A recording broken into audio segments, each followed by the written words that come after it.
Good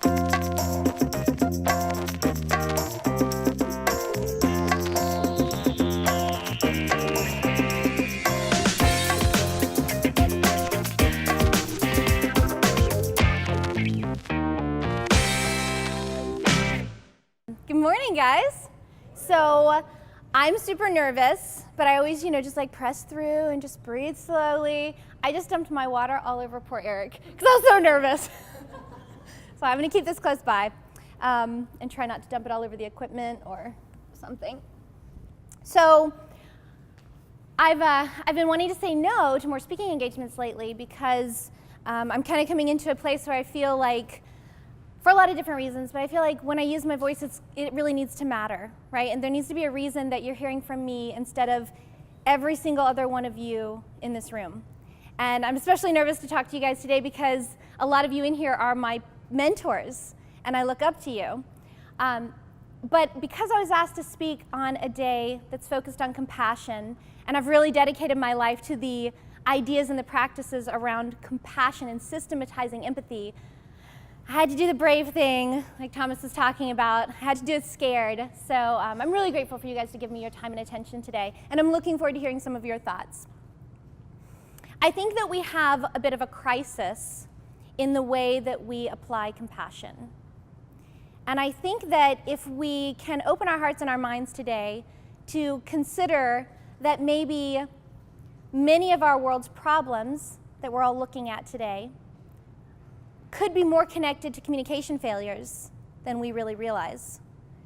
And I'd like us to re-examine the role that compassion can play in some of these communication failures. Does that sound like a deal? Awesome. And I'm not sure if, as a society, if we just don't realize what a critical role communication is playing in some of these problems, or if maybe the problem of communication just isn't sexy enough to tackle, right? Maybe it just doesn't fuel us and kind of hit our buttons as much. So if we were to communicate more effectively, I'm convinced that we would have a deeper sense of collective consciousness.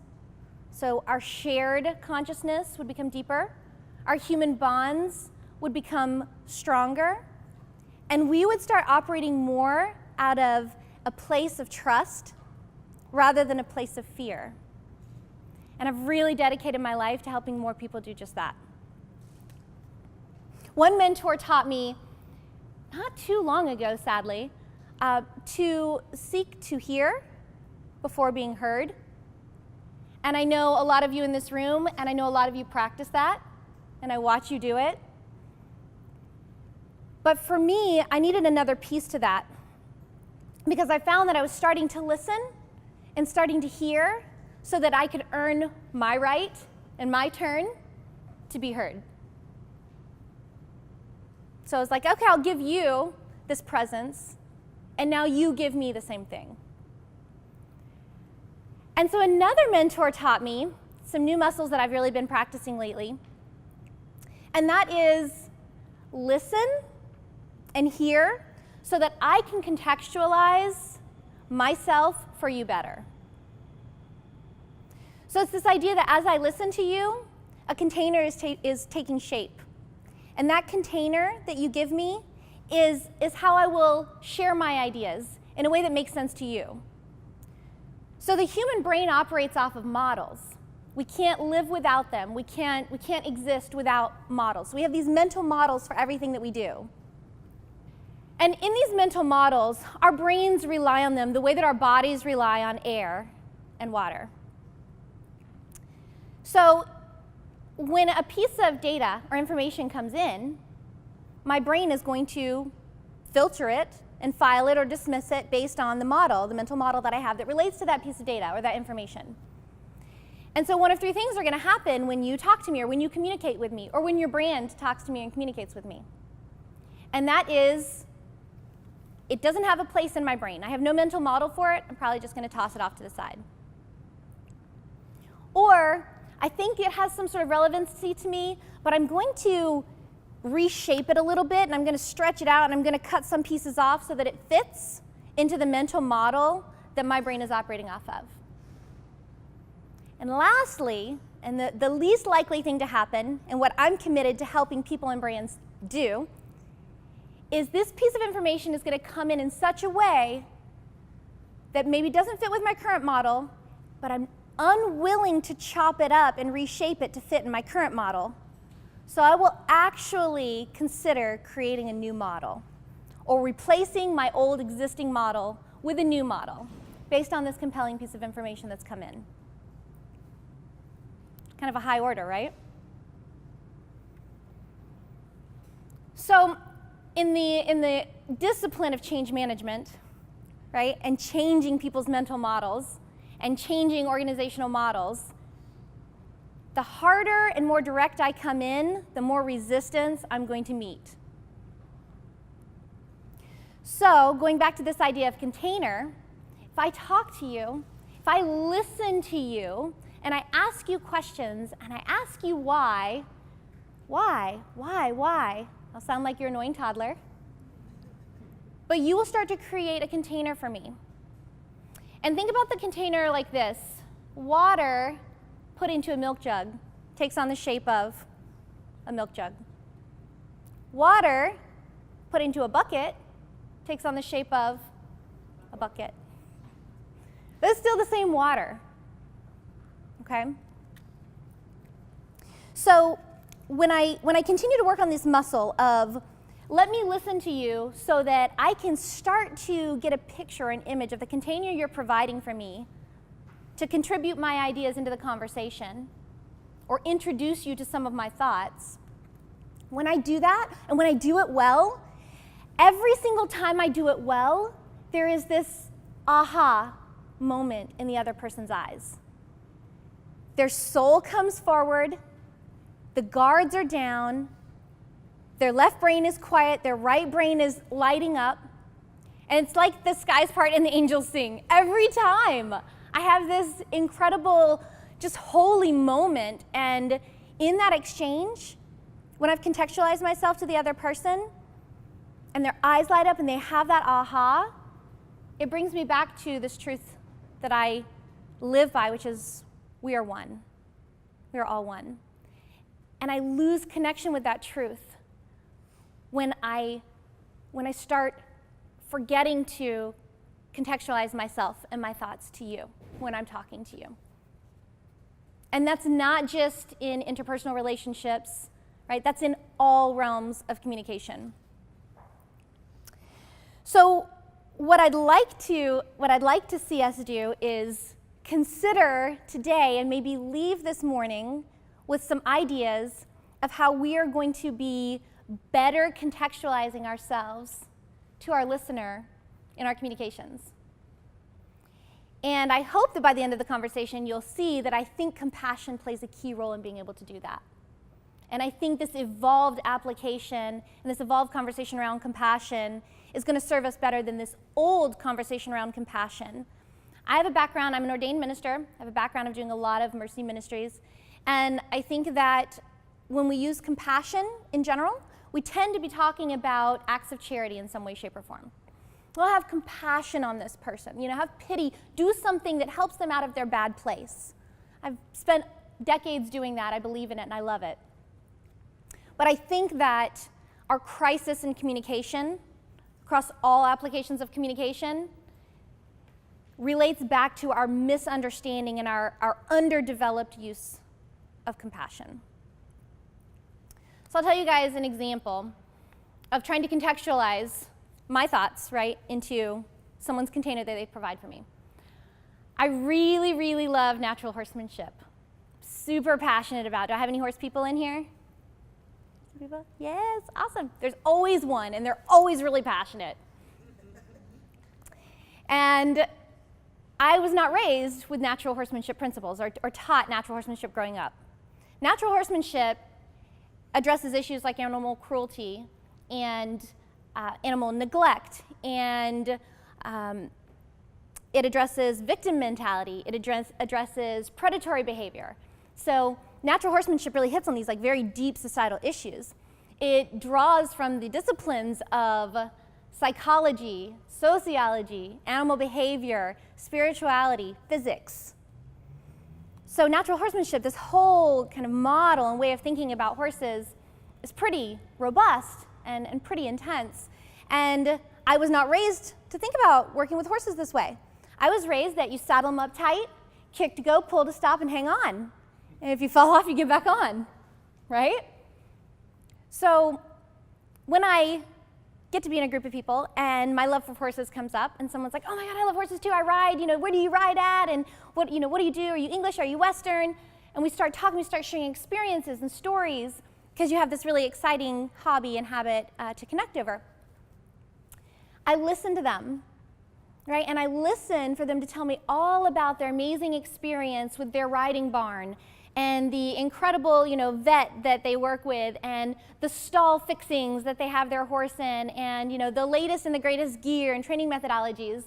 And if I were to listen to them and show them active listening skills and validate their passion for horses, only to wait for my turn to go off about natural horsemanship and no stalls and only pasture and no riding tools, and no gear, and no equipment, and none of these lessons we learned, what are they going to hear? Right? They're going to hear the subtle accusatory approach to something that they love, right? That they're just genuinely passionate about, and they know no different.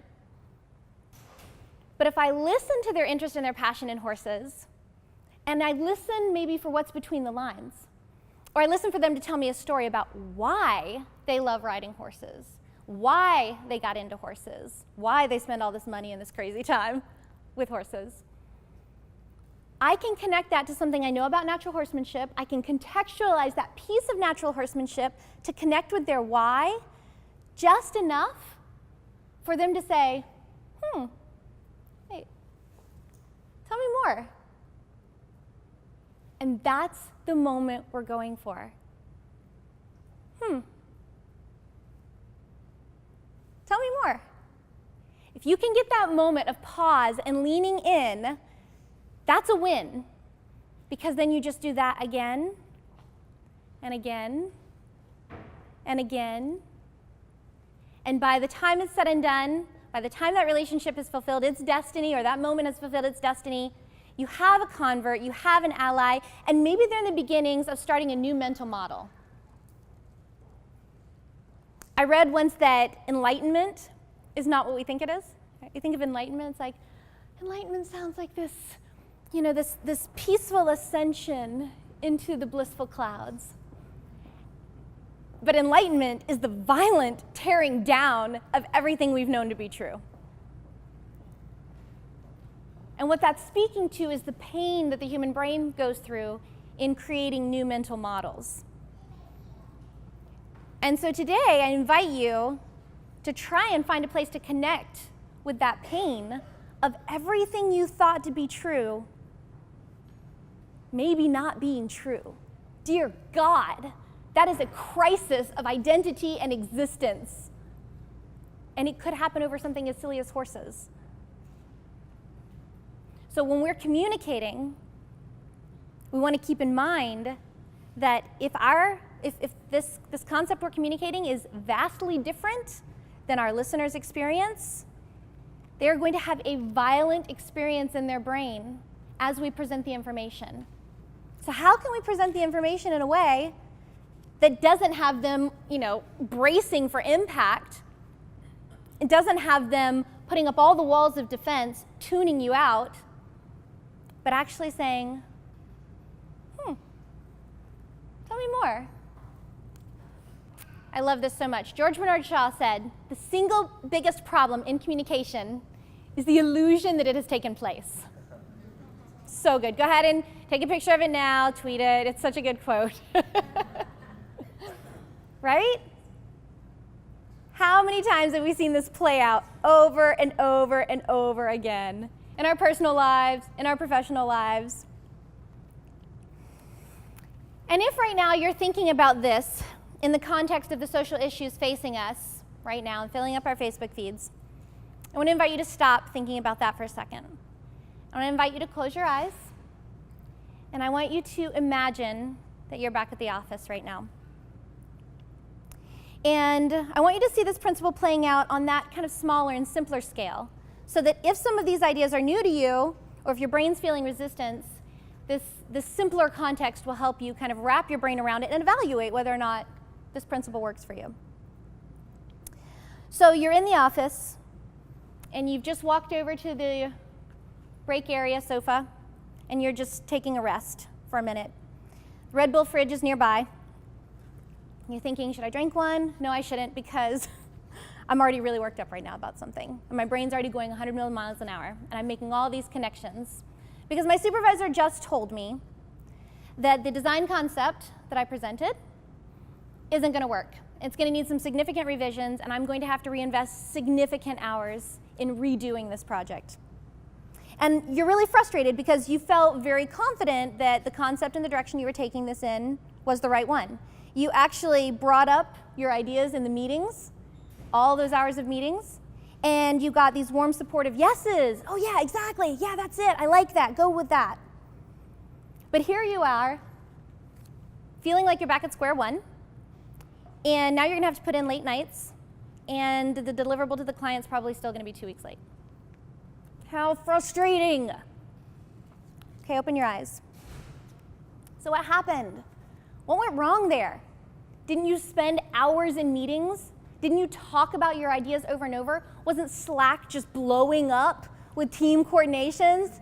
The Kanban boards were full, the Asana boards were full, cards were moving, sprints were happening. And yet here we are, and there was that communication miss. What happened? On the converse side, right, for my business owners, my founders, you very clearly told your marketing director, right, or the agency what you wanted. They very clearly heard you, and they went and executed on a marketing campaign, and it didn't return the results that you expected and that you asked for. What happened? You hired the best. They are the best. They're brilliant. They're talented. They've got all the case studies to prove it. But there was a miss. So are these scenarios somewhat familiar? Yeah? Yeah, a little bit? Okay. Some of us have had miscommunications at work. A lot of times when we have these communication breakdowns, we go to the channel, and we look at the channel. Well, we shouldn't use Asana anymore. We should now use Trello. Trello is so much better than Asana, right? Which arguably it is, but anyway. So we look at these channels, right? Oh, we need to have more meetings. The channel of meeting wasn't sufficient. We need to have more. Whereas instead, if we were to stop and just maybe go deeper and look at this, what is our approach to communication in general? How do we even think about communication? What is our framework around communication? So I think we might need a new definition of communication. And I think we need to simplify it. Because anything that we know well, we can make simple. Things are only complex when we don't understand them well. So what if, thank you. What if we said communication is just how we move ideas from person to person? So if we were to take that working definition of communication, clears out a lot of the clutter, clears out a lot of the distraction of all these, channel conversations and details and downstream issues when really we have a bit of an upstream issue. What is communication? So for the rest of today, we're all going to be in unity and of one accord that communication is the way that we transfer ideas from person to person. Sound like a deal? And I really, really love this idea of communication because we end up getting this I'm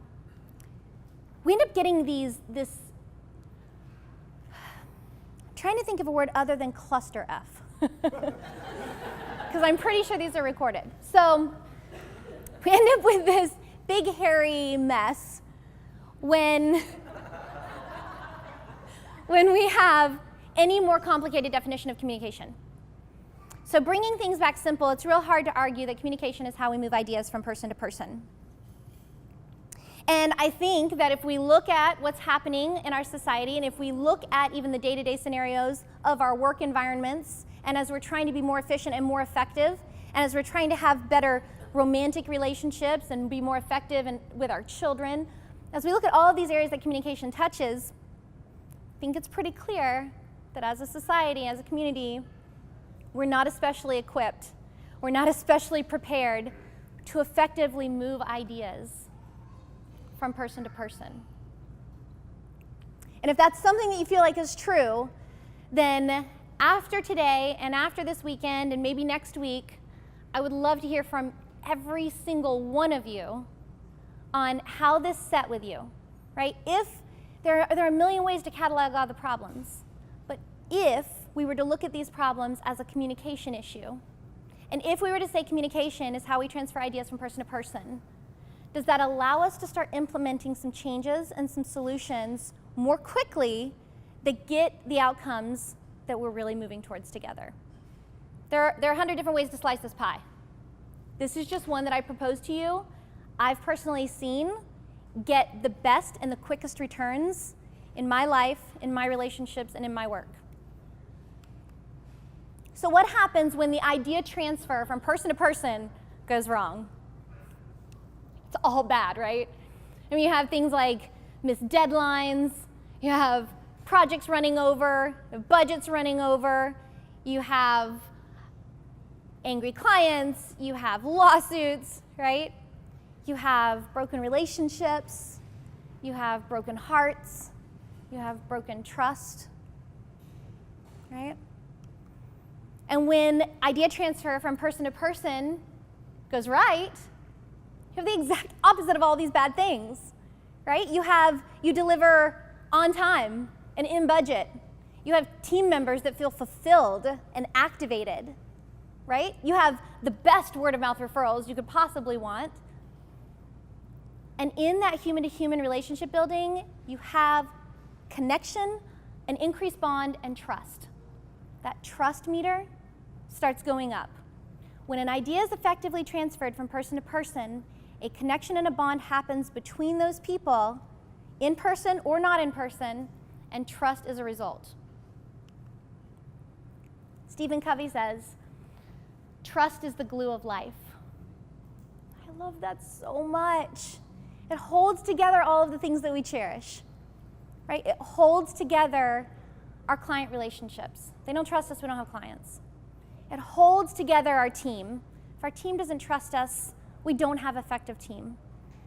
It holds together our homes, our families, our communities, our friendships.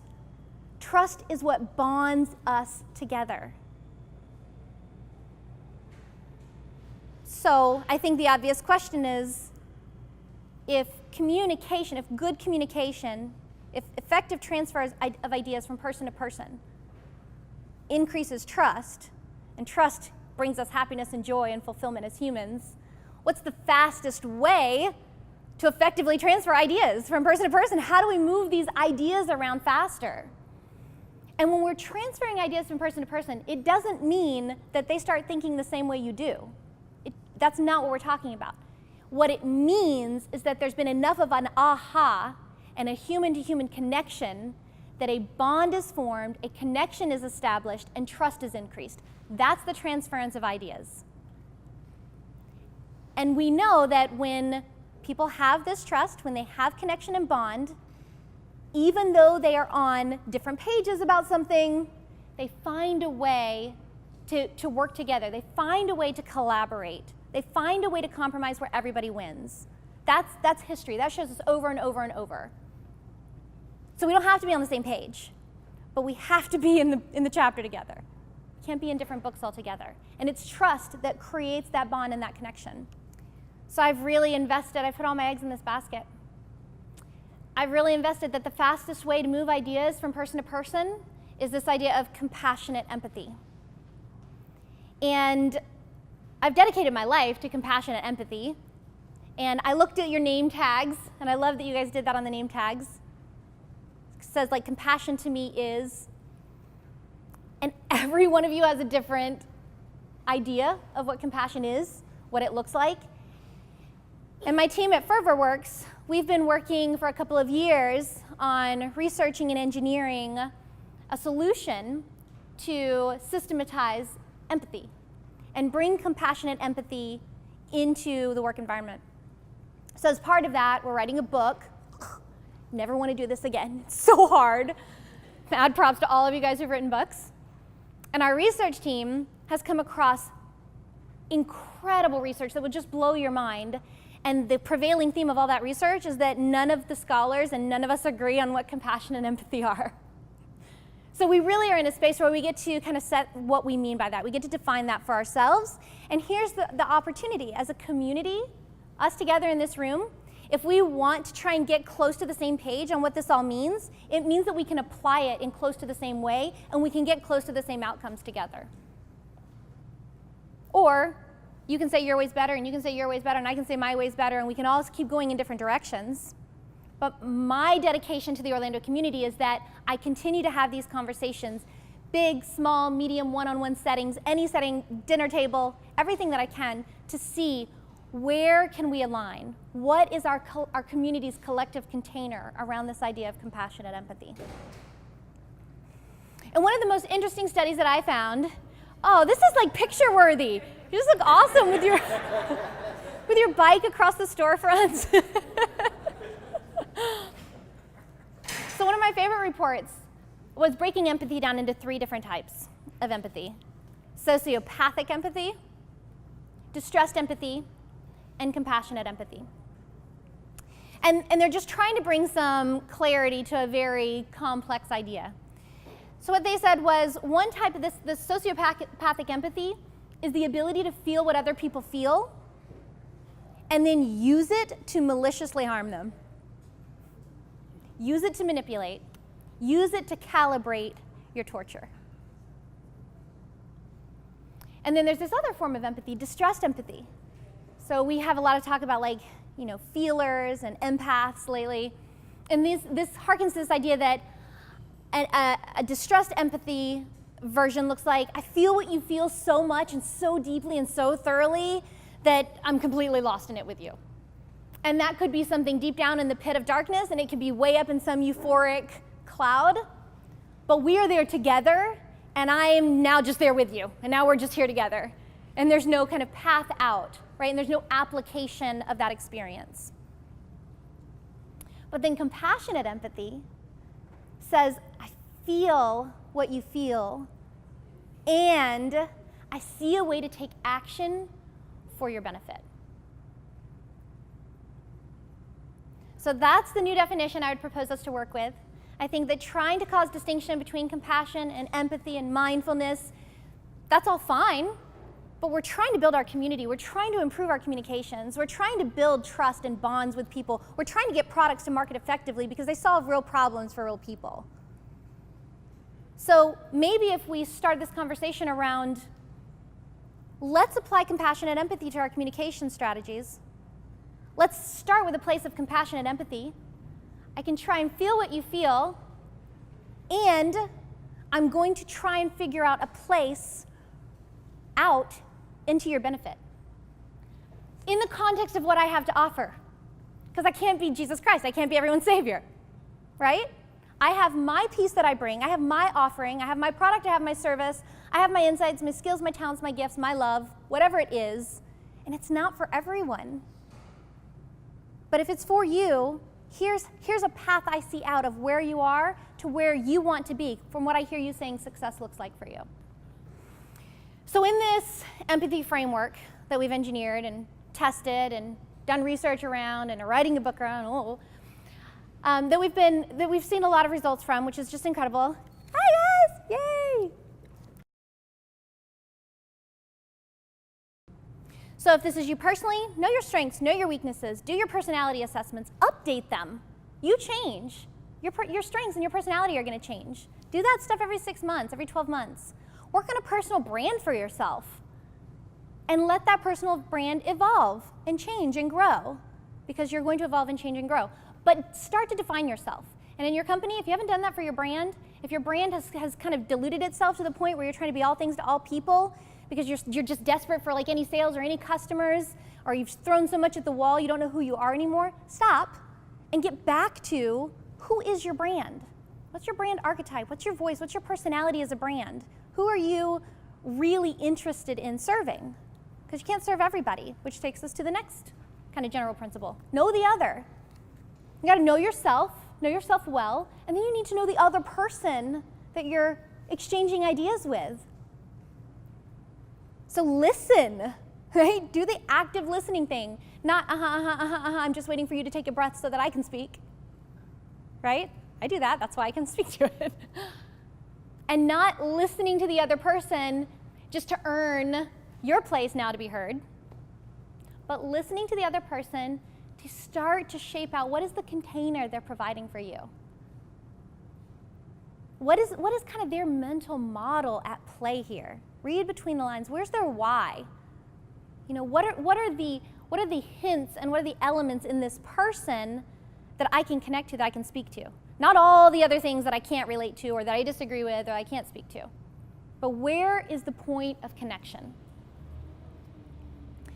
So personally in your relationships, there's a great book, The 5 Love Languages. It's an awesome place to start if in your romantic relationships you need to get clarity on the other person. In your companies, there are manifold tools for team building and getting to know your team members and the makeup of your team and the profile of your team's strengths and weaknesses. For your customers, if you have not done your customer discovery and validation work, I don't care what stage of business you are, it never ends. So you just got to get on that train now. You got to do that work now to know your customers. Have vision. So know yourself, know who you're speaking to, but then have vision and clarity on what success looks like. What does the win-win look like?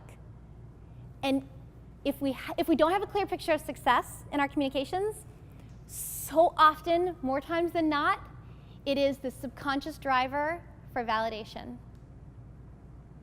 I want to be seen.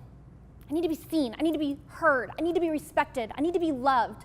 Am I significant? Am I competent? So if we get clear on, okay, let's have some vision on what successful idea transfer looks like. Then we can get rid of all that messy noise in the background that drives us as beautiful disaster humans. Right? We can get this picture of what success and win-win looks like. And that can be something as simple as, I want a value exchange, I want a transaction, right? It can be something as complex as, you know, we've agreed on a joint decision that there seemed to be no other way. We were on such different pages, but I have a vision that we will make a decision together. Having vision. And then be choosy, right? This is like the biggest one. We do have gaps in knowing ourselves. We definitely have gaps in knowing the other person. Definitely have gaps in vision. But those are things that I tend to get pretty good in general. Like, yeah, you're right, I should know myself. Yeah, you're right, I should get to know my customers or my family member better. Yeah, you're right, I need to stop letting subconscious drivers determine the outcomes, and I need to be intentional about what I want the outcome to be. But this one, being choosy, oh my goodness. Pushback, resistance, hardcore. But the reality is, you're not made to reach everyone. Your ideas are not made to transfer to everyone. And whatever your worldview is on existence and the purpose of life, if you look at it, from the general top 5, you know, that I'm familiar with, you can't argue with this idea that you were not put on this earth or grew up out of this earth to reach every single person with all of your ideas. So we have big dreams, we have a desire to make a big impact and leave our mark and fulfill our destiny and have a legacy and have some sort of meaning to our existence. We're driven by that for sure. But let's be choosy about who gets that. Who does our legacy get to live inside of? Who gets to carry our ideas forward into the world when we're gone? Who gets to purchase our products and services that they were designed for? Not just anybody and everybody. I think we're all just getting tired of this, just like, well, I want to sell more to make more money. Why do you want to make more money? Because I want more money! Yeah, not really. Right? Thank you, millennials. That's one of the best things you guys have brought to the world. Like, how about some purpose? Right? Yeah, I want to make more money because I want to have freedom. I want to be able to help other people that I love, and I want to make the community better. That's why I want to have money. There's plenty of money, guys. It will come to you. It comes when we start aligning with compassionate empathy, and we start transferring useful and beneficial ideas from person to person. But we can't do that if we're not being choosy. All right, so that's all I have to say. I want to hear you guys go forth. I want to hear you. I want to hear back from you if you're willing. I hope that my inbox is just flooded and it takes me 3 weeks to respond to everybody. But I want to hear back on your ideas of, all right, I tested out this idea of compassion and empathy. I climbed inside the skin of it a little bit. That it is this idea of feeling what the other person feels and then charting a path out and taking action for their benefit. I tried that out. So, and this is what I thought and felt about that. And then I looked at these 4 areas, knowing myself, knowing who I'm talking to, having vision for what success looks like in the communication, and then being selective. And I noticed these gaps. And if I hear back from you on that, I will be astounded. I will be happy to connect you with any resources for any of those gaps that you see. I'll be happy to connect you to other brilliant minds in the community that would probably resonate so strongly with you. I'll be happy to be a listening ear. I will validate you. This is a good environment for validation and legitimization. But what I'm asking is that you don't just say like, oh wow, yeah, she's got big red hair. That was an interesting talk. It's really important that you guys are selective about what you're taking in from someone. And when you do take an idea from me, if you've taken any ideas from me, I hope it's action-oriented. I hope you go and apply it in some way. You try it out. You test it out. And then you let me know if it's bullshit or not. And you let me know how to make it better for you. Deal? Awesome. Thanks, guys.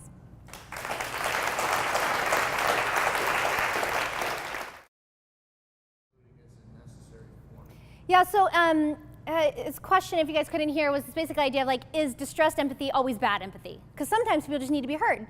They just need to be listened to. I would say that active listening and being with somebody in an intense emotional situation is compassionate empathy.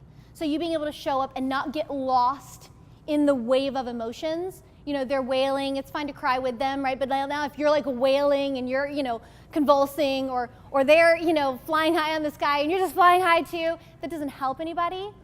So in the work that I've done with women and children who've been through traumas, we had this idea of helping them return to joy and return to Joy Mountain. And it was this, it looks maybe like just sitting with them in their emotions, but it's actually a very active, it's compassionate empathy because you're actively helping them to find their center again. And sometimes it doesn't take any words to do that.